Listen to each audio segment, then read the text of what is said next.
함께 합시다. 주여 우리를 고치소서. 주여 우리를 고치소서. 어제 말씀드린 대로 고쳐주시는 하나님의 이 은혜를 위해서는 하나님이 하실 영역이 있고 우리가 해야 할 영역이 있습니다. 쓴물을 단물로 고치시는 것은 하나님의 영역입니다만은 그 일에 있어서 우리의 영역은 기도하는 일입니다. 여러분, 또한 전염병을 일으키는 천사의 그 칼집에 꽂게 하시는 것은 하나님의 영역입니다. 우리의 영역이 아닙니다. 그러나 거기에서 우리가 해야 할 일은 회개하는 것입니다. 그리고 어제 보았듯이 3년 기근의 재앙을 끝나게 하시는 분은 하나님이시지만 우리가 해야 할 일은 땅에서 억울함을 푸는 일, 화해하는 일입니다. 여러분, 우리는 우리가 해야 할 일을 잘 해야 됩니다. 하나님이 하실 일에 대해서 내가 할 것처럼 내가 땅을 변화시키고 내가 땅을 고치고 내가 전염병을 물리치고 내가 천사의 칼집에 꽂게 하려는 것처럼 여러분, 그렇게 내가 나서서는 안 되고 그건 하나님이 하실 일입니다. 우리가 해야 할 일이 뭔가를 아는 것이 중요합니다. 그게 기도하는 것이고 그게 회개하는 것이고 그게 땅에서 우리가 맺힌 것을 풀고 화해하는 것입니다. 이게 우리가 해야 할 일입니다. 여러분, 그래서 기도하면서 고쳐주소서라고 해야 되고 회개하면서 고쳐주소서라고 해야 되고 나 때문에 억울하거나 분노하거나 또한 나와 불화하고 있는 사람들과 화해하는 가운데 주여 나를 고치소서, 그렇게 해야 하는 것입니다. 치료하는 분은 하나님이시지만 그 치료에 하나님이 일하시게 하기 위해서 우리가 해야 할 일을 우리는 잘 감당할 마음의 각오와 생각을 해야 하는 것입니다. 여러분, 오늘 본문에도 위기 상황을 고치시고 대역전의 드라마를 만들어내시는 분은 하나님이십니다. 우리가 잘 아는 본문이죠. 여러분, 굶주린 사자의 입을 막으시는 분도 하나님이시고, 여러분, 이게 다니엘이 할 수 있는 게 아닙니다. 사람이 무슨 능력이 있고 무슨 힘이 있어서 굶주린 사자의 입을 막겠습니까? 이건 하나님이 하시는 일이에요. 다니엘의 원수들을 오히려 사자굴에 집어넣게 하시는 분도 하나님이십니다. 그런데 다니엘이 한 일이 뭡니까?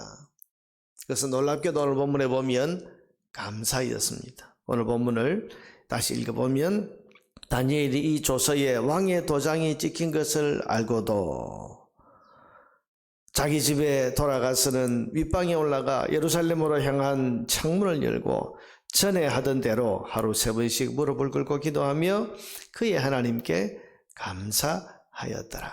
여러분, 그가 한 것이 감사였습니다. 뭘 감사했겠습니까? 여러분, 이 상황이 감사할 상황은 아니잖아요. 지금 당하는 이 억울한 일이 뭐가 그리 감사했을까요? 하나님 잘 섬기고 자기가 이 바벨론의 어린 나이에 끌려와서 지금 80이 넘는 나이가 되기까지 하나님을 잘 섬기고 3번씩 하루에 예루살렘을 향하여 무릎을 꿇고 기도하면서 믿음을 지켜온 그 결과가 오늘 사자굴에 던져져서 그야말로 뼈도 못 추리는 이런 일이 지금 일어나는 것인데 이게 뭐가 그리 감사해서 하나님 앞에 감사했을까? 오히려 여러분, 하나님 잘 섬기고 내가 그동안 믿음을 지켜온 대가가 겨우 이런 겁니까? 하고 하나님 앞에 원망할 수 있지 않겠습니까? 왜 믿음 지키고 사는 나에게 이런 시련이 끊이지 않는 것입니까? 라고 불평할 수도 있을 것 아니겠습니까? 그런데 감사하고 있습니다. 뭘 감사했을까요? 여러분, 아마도 다니엘은 지금까지 자기 생을 보호하고 인도해 주신 하나님 앞에 감사했을 겁니다. 지금까지 지내온 것 주의 크신 은혜라. 여러분, 제 생각에 다니엘은 지금 이 감사를 했다는 것은 지금 이 순간 이 상황에서 순교를 이제 결심한 것 같습니다. 왕의 조서에 도장이 찍혔다, 이 말은 돌이킬 수 없다는 뜻입니다. 그럼 왕도 바꿀 수 없는 법이 공포됐다는 이야기입니다. 여러분, 다니엘이 이런 상황에서 하나님 앞에 기도하는 것을 포기할 수도 없고, 그렇다고 해서 계속 이 기도의 습관을 이어간다면 사자굴을 피할 수도 없고, 여러분, 이 둘 중에 선택해야 되는 이 문제, 여러분, 이 둘을 어떻게 조화시키겠습니까? 기도하면 사자굴에 던져지는 거고, 또 사자굴에 던져지지 않기 위해서는 기도를 포기해야 되는데, 다니엘은 지금 기도를 포기할 수 없잖아요. 하나님 섬기는 이 신앙을 포기할 수 없는 신앙인 아닙니까? 이 둘 중에서 다니엘은 죽는 것을 선택했습니다.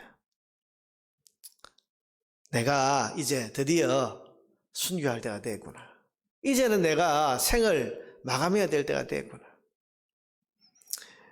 그러니 여러분, 이제 내가 순교하고 생을 마감해야 될 때가 되었다라고 죽음을 받아들이니까 지금까지 80이 넘은 이 나이가 되도록 그동안 이 바벨론 땅에서 자기가 얼마나 존귀하게 살아왔고 얼마나 대접받으며 살아왔고 얼마나 많은 사람들 위해서 그렇게 믿음 지키면서도 흔들림 없이 살아왔나. 이게 지금까지 지내온 것이 하나님의 은혜구나. 여러분, 그래서 하나님 앞에 감사가 나왔던 것입니다. 마치 생을 지금 정리하는 것 같아요. 여러분, 우리가 감사가 나오기 위해서는 우리의 입에서 범사에 감사하는 감사가 나오기 위해서는 우리가 어느 한쪽을 포기하면 되는 거죠.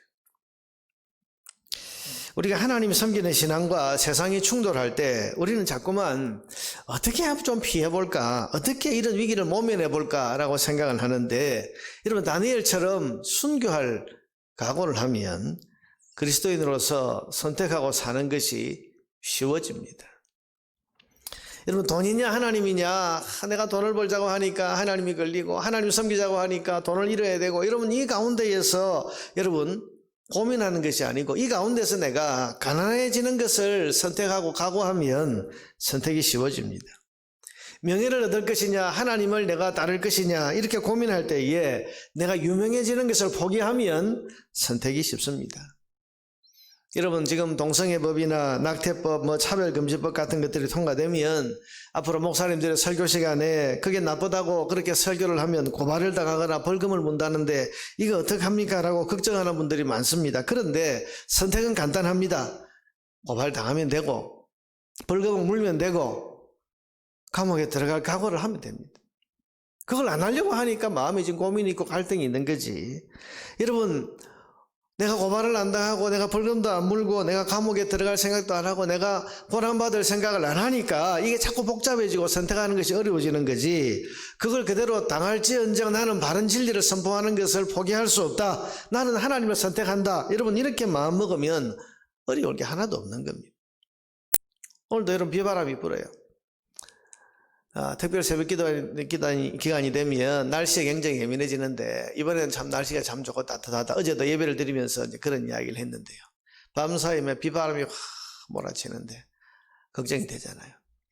여러분, 오늘 나오셔서 참 귀하고 감사한 일인데 비 오면 내가 비를 맞으면 되지. 여러분, 그 생각하면 이게 어렵지 않은 거예요. 바람 불면 내가 바람 맞으면 되지. 내가 좀 젖으면 되지 생각하면 이게 어렵지 않은 거죠. 그런데 여러분, 이 상황에서 내가 비도 맞지 않으려고 하고 새벽에 내가 기도도 하려고 하고 이 둘 중에서 내가 어떻게 조화를 시켜볼까 막 이러다 보면 이게 어려워지고 복잡해지고 마음에 불평이 나고 짜증이 나는 거죠. 여러분, 오늘 다니엘은 지금 이게 피할 수 없는 겁니다. 돌이킬 수 없는 거 아닙니까? 왕이 지금 도장이 찍혔다. 이건 돌이킬 수 없는, 왕도 어떻게 할 수 없는 거예요. 꼼짝없이 이제 자기는 어쩔 수 없는 상황에 지금 들어선 겁니다. 이 상황 가운데에서 어떻게 모면해 볼까 밤을 새워서 고민하고 그 다음날도 고민하고, 여러분, 그렇게 고민하는 것이 아니고 선택을 했습니다. 자기를 내려놓고 이제는 내가 내 목숨을 드릴 때가 됐구나. 순교를 각오했습니다. 그러니 이제는 마음이 편안한 거죠. 돌아보니까 지금까지 살아온 게 하나님의 은혜다. 왕의 명령이 그렇게 내려졌다면 그러면 내가 하나님 섬기고 예배하고 기도하는 것은 포기할 수 없고 사자굴에 들어가면 되지. 이 마음을 품으니까 그는 아무 일도 없는 것처럼 원래 해오던 대로 예루살렘으로 향한 창문을 열고 무릎을 꿇고 하루에 3번씩 기도하는 것, 이게 어렵지 않게 된 것입니다. 다니엘의 감사는 아마 자신이 이런 믿음을 가질 수 있다는 것에 대한 감사도 있지 않았을까, 그런 생각을 합니다. 하나님, 이런 상황에서 두려워하지 않게 하시니 감사합니다. 이 상황 속에서 내가 고민하지 않고 순교를 선택할 수 있는 이런 믿음을 주신 것을 내가 감사합니다. 다니엘의 감사는 아마 그런 감사였을 겁니다. 사랑하는 여러분, 자신을 내려놓으면 우리는 감사할 수가 있습니다. 하나님도 붙잡고 세상도 붙잡으려고 하니까 이게 사는 게 복잡해지고 고민도 많고 원망하고 짜증나고 불평할 일도 많고 감사가 안 되는 겁니다. 그러나 자기를 내려놓고 하나님을 온전히 선택하면 사는 것도 쉬워지고 감사할 일도 많아지게 되는 겁니다.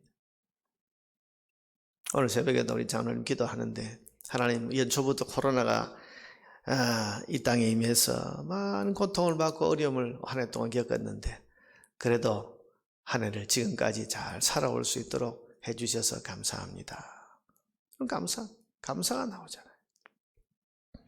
사랑하는 여러분, 하나님 앞에서 자신과 욕심을 내려놓고 온전히 하나님을 선택할 수 있는 저와 여러분 되기를 바랍니다.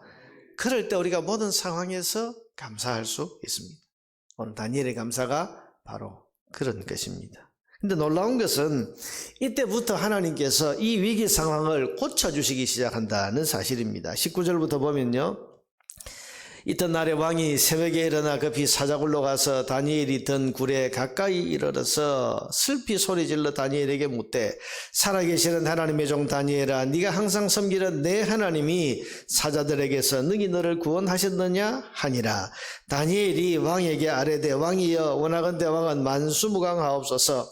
나의 하나님이 이미 그의 천사를 보내어 사자들의 입을 봉하셨으므로 사자들이 나를 상해하지 못하여 싸우니 이는 나의 무죄함이 그 앞에 명백함이오며 또 왕이여 나는 왕에게도 해를 끼치지 아니하였나이다 하니라. 왕이 심히 기뻐서 명하여 다니엘을 굴에서 올리라 하며 그들이 다니엘을 굴에서 올린즉 그의 몸이 조금 더 상하지 아니하였으니 이는 그가 자기의 하나님을 믿음이었더라. 하나님 고치기 시작해요. 여러분 이 위기 상황, 자기는 이제 이 위기 상황을 벗어날 생각이 없고 거기에서 나는 하나님을 자기를 내려놓고 하나님을 선택하자. 그래서 하나님을 선택하고 자기를 완전히 내려놓았습니다. 그런데 그러면서 하나님 앞에 감사하니까 하나님께서 이때부터 그의 위기 상황을 고치기 시작하시는 겁니다. 여러분 저는 우리 하나님의 역사가 이런 것이라고 생각합니다. 우리가 믿음을 가지고 하나님을 선택하면 그리고 자기를 내려놓고 하나님을 붙잡으면 하나님께서 그때부터 우리의 삶을 고치기 시작하시고 우리의 위기 상황을 고치기 시작하신다. 저는 분명히 이렇게 믿습니다. 그러니 우리가 믿음으로 행하고 믿음으로 선택하고 믿음으로 결정하는 것이 얼마나 중요한 것인가. 뿐만 아니라 역전의 역사까지도 나타납니다. 24절에 왕이 말하여 다니엘을 참수한 사람들을 끌어오게 하고 그들의 처자들과 함께 사자굴에 던져 넣게 하였더니 그들이 굴 바닥에 닿기도 전에 사자들이 곧 그들을 움켜서 그 뼈까지도 부서뜨렸더라. 역전의 행사, 역전의 드라마를 만들어내신 하나님. 여러분 우리는 우리가 해야 할 일을 충실하게 기도하고 회개하고 화해하고 감사하고 우리가 믿음으로 할 수 있는 이런 일들을 우리가 해야 할 일들을 감당하면 하나님께서는 하나님이 하실 일을 얼마든지 행해 주시는 거예요. 우리가 바라고 소원하는 것들은 여러분 내 능력이 아닙니다. 내가 할 수 있는 일이 아니에요. 하나님이 하셔야 될 일입니다. 그런데 그 하나님이 일하시기 위해서는 우리가 해야 할 일을 우리가 잘 감당해야 하는 겁니다. 우리가 위기 상황에서 자신을 내려놓고 하나님을 선택하면 하나님은 그 위기 상황을 고쳐주십니다. 원망하고 불평할 상황에서도 하나님 바라보면서 감사할 수 있으면 하나님은 그 위기 상황을 고쳐서 역전의 드라마를 만들어 내십니다. 항상 기뻐하라. 쉬지 말고 기도하라. 범사에 감사하라. 이것이 그리스도 예수 안에 있는 너희를 향한 하나님의 뜻이니라고 하셨습니다. 항상 기뻐하는 것이 하나님의 뜻이고 여러분 오늘 새벽에 나오면서 불평하지 않으셨습니까? 이 새벽에 비바람이 부는 가운데도 내가 특별 새벽 기도하기 위해서 교회에 간다. 여러분 짜증스럽지 않았습니까? 항상 기뻐하라고 하셨습니다. 여러분 성도는 그런 환경 가운데서도 기뻐할 이유를 찾아서 그래 하나님 기뻐하라 하셨는데 기뻐해야지. 이 새벽에 내가 그래도 일어나서 이 비바람 속에서도 교회 갈 수 있는, 교회 가고자 하는 이런 마음, 기도하러 가고자 하는 이 마음, 기도를 포기하지 않을 수 있는 이 마음, 이 믿음, 하나님 주신 거 참 감사하다. 여러분 항상 기뻐하라. 항상 기뻐할 이유를 찾는 거지. 쉬지 말고 기도하라. 그래 기도를 쉬어서 되겠나? 오늘 내가 그래도 기도하러 나가야지. 역경 속에서 기도할 때 하나님 더 귀하게 받아주실 건데 내가 오늘은 특별히 내가 기도에 있어서 포기하지 않고 나가서 더 간구해야 되겠다. 여러분 그렇게 쉬지 않고 기도할 마음을 먹고 범사에 감사하라. 불평이 일어나고 원망할 상황이 되었을 때 범사에 감사하는 것이 하나님 뜻인데 내가 하나님 뜻대로 살아야지. 그래서 감사하자. 뭘 감사할까? 여러분, 그러면서 작은 감사의 제목이라도 하나 찾아서 하나님 앞에, 그래도 하나님 감사합니다. 우리가 그런 이 감사가 있고 그래도 감사가 있지 않습니까? 그래도 감사합니다. 그런 이 감사합니다 하고 감사 이유를 잘 찾아서 감사하는 것도 중요하고, 감사 이유를 내가 찾지 못할 때에도 그래도 감사하다. 여기서 내가 포기하지 않으니 그거 감사하고 그래도 감사하다. 그렇게 우리가 감사할 일을 자꾸 찾아서, 이게 하나님 뜻이니까 하나님 뜻대로 내가 살아보자. 여러분, 그렇게 해서 감사하면 이게 하나님 앞에 받아들여지는 것이고, 이렇게 위기 상황에서도 하나님이 원하시는 뜻대로 살려고 하는 사람에게 하나님은 고치시고 치유하시는 은혜를 베풀어 주시는 것입니다. 이번 주간에 우리 감사 주간인데요. 여러분, 이제 오늘 목요일 아닙니까? 이제 한 사흘 남았습니다. 감사 제목을 찾아서 여러분 감사의 마음으로 충만하시기를 바랍니다. 감사해야 돼요. 감사. 돌아보면 감사죠. 돌아보면 감사 아닙니까? 최근에 제가 우리 교단 안에 지금 큰 문제가 되고 있는 어느 교회에 화해조정위원으로 일을 하고 있는데, 이 목사님이 저한테 가끔 전화가 옵니다. 전화가 오면 요청하고 부탁하는 것이, 목사님, 총회에서 또 화해조정위원들이 좀 힘을 좀 써주셔가지고 제가 강단에서 설교할 수 있도록 좀 해주십시오. 설교할 수 있게, 설교 못한 지가 2달이 됐는데 설교를 좀 하게 해주십시오. 전화가 오면 계속 그 이야기를 해요. 지금 설교할 상황이 아니에요. 양쪽으로 지금 나누어져서 지금 얼마나 분쟁을 일으키고 있는데, 거기서 여러분 강단에서 설교할 수 있겠습니까? 목사님 좀 참으세요. 지금 안 됩니다. 여러분, 그 대답을 하고 그 교회 상황을 보면 참 지금 그렇게 할 수 없는 것. 근데 마음에 참 설교하고 싶어서 강단에 서고 싶은 그 마음을 내가 아니까 참 마음이 안 됐습니다만, 전화를 끊고 나면 새벽마다 내가 설교할 수 있는, 자유롭게 설교할 수 있는 이런 평안한 가운데서 내가 교회를 섬기고 또 그런 교회를 내가 목회하고 있다는, 감사하다. 여러분, 우리가 돌아보면 감사할 거잖아요. 감사할 것 아닙니까? 여러분, 지금 여러분이 겪는 모든 상황 앞에서 다니엘처럼 감사할 수 있기를 바랍니다. 낙심하지 말고 불평하지 말고 여러분 자기를 내려놓으세요. 세상 욕심을 내려놓고 하나님 한 분 내가 잘 섬기겠다, 이 마음. 여러분, 우리가 하나님 한 분 잘 섬기겠다 이 마음 품으면 어려울 게 없습니다. 우리가 한 번 사는 세상인데 하나님 한 분 잘 섬기고 살면 성공하는 거 아니겠습니까? 뭐가 성공이겠습니까? 하나님 한 분 내가 잘 섬기면 그거 성공인 거죠. 돈 욕심, 높아질 욕심, 유명해지고 편안하게 살고 싶은 욕심, 이거 내려놓고 내가 하나님 한 분 잘 섬기다 가자. 그러면 여러분, 우리 모든 상황에서 범사에 감사할 수 있는 것입니다. 그리고 그렇게 감사하기 시작할 때 하나님은 우리가 만난 지금의 위기 상황도 고치시고 다니엘처럼 생각지도 못하던 대격전의 드라마를 만들어 내 주실 것입니다. 여러분, 감사가 치유를 가져옵니다. 불평하지 말고 감사하십시오. 그래서 오늘 여러분의 삶을 치료하시고 영육 간의 질병을 고치시는 하나님의 은혜를 누리게 되기를 주의 이름으로 축복합니다.